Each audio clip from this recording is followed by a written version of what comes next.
কোটা সংস্কারের দাবিতে সারা দেশের বিভিন্ন শিক্ষা প্রতিষ্ঠানে ক্লাস বর্জন ও সড়ক অবরোধ কর্মসূচি পালন করেছে শিক্ষার্থীরা। আর এতে বিভিন্ন সড়কে তৈরি দীর্ঘ যানজটে ভোগান্তিতে পড়েন স্থানীয়রা। আন্দোলনরত শিক্ষার্থীরা বলছেন, দাবি আদায় না হওয়া পর্যন্ত তাদের আন্দোলন চলবে। সহকর্মীদের তথ্য ছবিতে প্রতিবেদন। কোটা পদ্ধতি সংস্কারের দাবিতে আন্দোলনে নামে চট্টগ্রাম বিশ্ববিদ্যালয় ও বিভিন্ন কলেজের শিক্ষার্থীরা। বিকেল 4টার দিকে তারা চট্টগ্রাম কক্সবাজার মহাসড়ক অবরোধ করে বিক্ষোভ করে। এতে ব্যস্ততম সড়ক বন্ধ হলে দীর্ঘ যানজটের সৃষ্টি হয়। একই দাবিতে কোটবাড়ি বিশ্ব রোড মহাসড়ক অবরোধ করে বিক্ষোভ করেছে কুমিল্লা বিশ্ববিদ্যালয়ের আন্দোলনরত শিক্ষার্থীরা। এতে মহাসড়কে 20 কিলোমিটার এলাকায় তীব্র যানজটের সৃষ্টি হয়।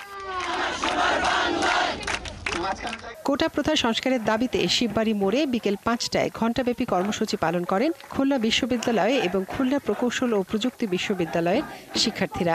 এতে বিভিন্ন গন্তব্যের উদ্দেশ্যে ছেড়ে আসা শত শত যানবাহন আটকা পড়ে।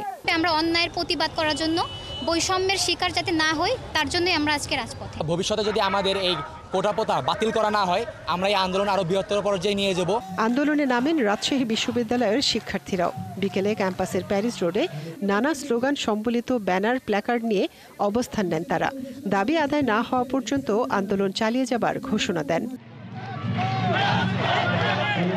কোটা সংস্কারের দাবিতে সকালে কুষ্টিয়া ইসলামী বিশ্ববিদ্যালয়ের মৃত্যুঞ্জয়ী মুজিব মুরালের সামনে সমবেত হন শিক্ষার্থীরা। পরে বিক্ষোভ মিছিল নিয়ে কুষ্টিয়া খুলনা মহাসড়ক অবরোধ করেন। রবিবার সব ধরনের ক্লাস পরীক্ষা বর্জন করে রংপুর বেগম রোকেয়া বিশ্ববিদ্যালয়ের আন্দোলনরত শিক্ষার্থীরা। আন্দোলনের গতি বাড়াতে সাধারণ শিক্ষার্থীদের মাঝে লিফলেট বিতরণ করা হয়।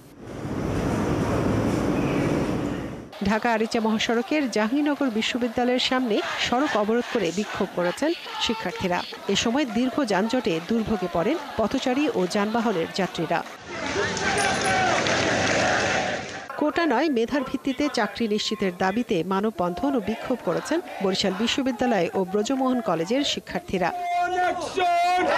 মনিরা কাচুরি, ৭১।